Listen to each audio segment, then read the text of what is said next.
കാത്തിരിക്കുന്ന മുഖ്യമന്ത്രി പ്രഖ്യാപനം. എന്റെയും നിങ്ങളുടെയും മുഖ്യമന്ത്രി ആരാണ് അടുത്ത 5 വർഷം?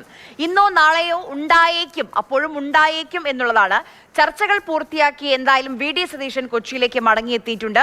ഇന്ന് രാവിലെയോടുകൂടി മടങ്ങുമെന്നാണ് ഇന്നലെ രമേശ് ചെന്നിത്തലയും പറഞ്ഞത്. ഡൽഹിയിൽ തന്നെ തുടരുകയാണ് K C Venugopal.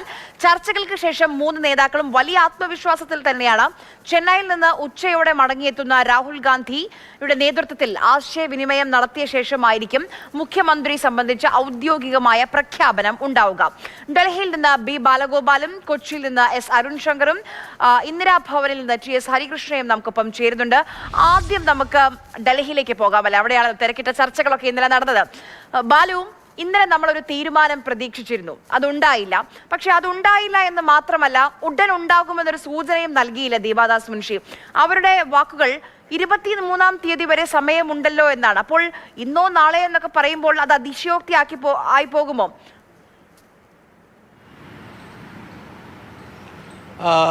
Arya, good morning.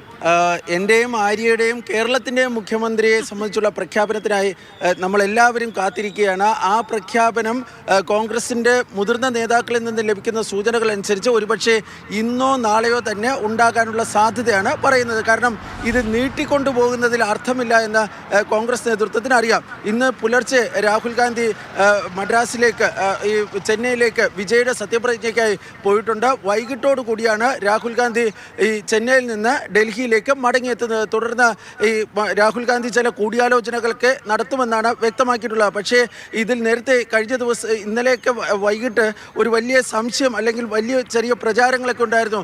Congress high command വീണ്ടും ഈ ഘടകകക്ഷി നേതാക്കളുമായി ആശയവിനിമയം നടത്തും എന്ന്. പക്ഷേ കോൺഗ്രസിൻ്റെ ഹൈക്കമാൻഡുമായി ബന്ധപ്പെട്ട കേന്ദ്രങ്ങൾ പറയുന്നത് അത്തരമൊരു കൂടിയാലോചന രാഹുൽ ഗാന്ധിയുടെ ഭാഗത്ത് നിന്ന് ഇനി ഉണ്ടാകാൻ സാധ്യതയില്ല. മറിച്ച് കോൺഗ്രസ് ഹൈക്കമാൻഡ് ഒരു തീരുമാനമെടുക്കും. ആ തീരുമാനം ഈ ഘടകകക്ഷി നേതാക്കളെ കോൺഗ്രസിൻ്റെ നേതൃത്വത്തിലുള്ളവർ, അതായത് ദേശീയ നേതൃത്വത്തിൻ്റെ ഭാഗമായിട്ടുള്ളവർ, ഒരുപക്ഷെ ദീപാദാസ് മുൻഷി തന്നെ അറിയിക്കുമെന്നാണ് ഇപ്പോൾ നേതാക്കൾ വ്യക്തമാക്കിയിട്ടുള്ളത്. 3 ക്യാമ്പുകളും തികഞ്ഞ ആത്മവിശ്വാസത്തിലാണ്. ഈ രാഹുൽ ഗാന്ധിക്കൊപ്പം കെ സി വേണുഗോപാൽ ഇന്ന് രാവിലെ ചെന്നൈയിലേക്ക് പോകുമെന്ന് ഇന്നലെ പറഞ്ഞു കേട്ടിരുന്നു. പക്ഷേ നിലവിൽ കെ സി വേണുഗോപാൽ ചെന്നൈയിലേക്ക് പോയിട്ടില്ല. അദ്ദേഹം ഡൽഹിയിൽ തന്നെയുണ്ട്. അദ്ദേഹത്തിൻ്റെ ലോധി എസ്റ്റേറ്റിലെ 51-ാം നമ്പർ വസതിയിൽ ഇപ്പോൾ കെ സി വേണുഗോപാലുണ്ട്. രമേശ് ചെന്നിത്തല ഇന്ന് രാവിലെ അദ്ദേഹം കേരളത്തിലേക്ക് മടങ്ങുകയും ചെയ്യുന്നുണ്ട്. നേരത്തെ ഇന്നലെ തന്നെ വി ഡി സതീശനും അതുപോലെ തന്നെ സണ്ണി ജോസഫും ഒക്കെ മടങ്ങുകയും ചെയ്തിട്ടുണ്ട്. ഈ നിലവിൽ ഈ ചില കാര്യങ്ങൾ, അതായത് ഈ ഫ്ലെക്സുകൾ നീക്കം ചെയ്യുക തുടങ്ങിയ ചില നിർദ്ദേശങ്ങൾ ഹൈക്കമാൻഡിൻ്റെ ഭാഗത്ത് നിന്ന് ഈ വിവിധ നേതാക്കൾക്ക് നൽകിയിട്ടുണ്ട്.